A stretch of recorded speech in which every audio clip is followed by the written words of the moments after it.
క్లాసులు మొదలైపోయి పూర్తిగా ప్రాజెక్టులు అయిపోతా ఉన్న పరిస్థితుల్లో ఈ 7 కాలేజీలు కనిపిస్తా ఉన్నాయి. మిగిలింది మరో 10 కాలేజీలు.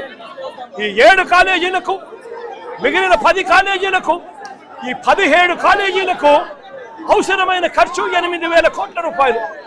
ఇందులో దాదాపుగా 3,000 కోట్ల రూపాయలు చంద్రబాబు నాయుడు గారు అధికారంలోకి వచ్చే నాటికే 3,000 కోట్ల రూపాయలు దాదాపుగా ఖర్చు చేసి ఈ స్థాయిలోకి ప్రాజెక్టులన్నీ కూడా తీసుకొని రావడం జరిగింది. నేను అడుగుతా ఉన్నా, ఇదే పెద్ద మనిషి చంద్రబాబు నాయుడు గారు 5 సంవత్సరాలలో 5,000 కోట్ల రూపాయలు ఖర్చు చేయలేరా అని అడుగుతా ఉన్నాను. 5,000 కోట్ల రూపాయలు ఖర్చు చేస్తే 5 సంవత్సరాలలో సంవత్సరానికి 1,000 కోట్ల రూపాయలు ఖర్చు చేస్తే కొన్ని కోట్ల మందికి ఆధునిక దేవాలయాల కింద పేదవాడికి ఉచితంగా వైద్యం అందుబాటులోకి వస్తుంది. అందుబాటులోకి రావడమే కాకుండా రాష్ట్రంలో మొత్తం 2019 నాటికి ఉన్న మెడికల్ సీట్లు 2,360 సీట్లు అయితే మరో 2,550 సీట్లు అదనంగా గవర్నమెంట్ రంగం నుంచి ఈ 17 మెడికల్ కాలేజీల వల్ల యాడ్ అవుతాయి. అంటే రాష్ట్రంలో మొత్తం 4,910 సీట్లు మెడిసిన్ చదివే పిల్లలకు అందుబాటులోకి వస్తాయి. ఇందులో ఈ 17 ద్వారానే 2,360 సీట్లు అందుబాటులోకి రావడం వల్ల పేదవాడికి ఈ సీట్లు ఉచితంగా అందుబాటులోకి వస్తాయి.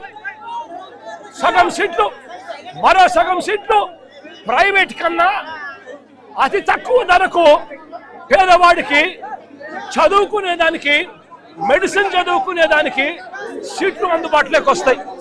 అలాంటిది కొన్ని కోట్ల మందికి ఉచితంగా పేదవాడికి వైద్యం ఉచితంగా అందుబాటులోకి వచ్చే ఆధునిక దేవాలయాలు ఇవన్నీ కూడా చంద్రబాబు నాయుడు గారి దగ్గరుండి పేదవాడిని అమ్మేసే కార్యక్రమం చేస్తా ఉన్నాడు ప్రైవేట్ వ్యక్తులకు. అసలు గవర్నమెంట్ అన్నది 5,000 కోట్ల రూపాయలు 5 సంవత్సరాలలో, అంటే సంవత్సరానికి 1,000 కోట్ల రూపాయలు ఖర్చు చేయలేని అధ్వానమైన పరిస్థితిలో ఉందా చంద్రబాబు నాయుడు గారు అని అడుగుతా ఉన్నా ఇదే పెద్ద మనిషి చంద్రబాబు నాయుడు గారిని.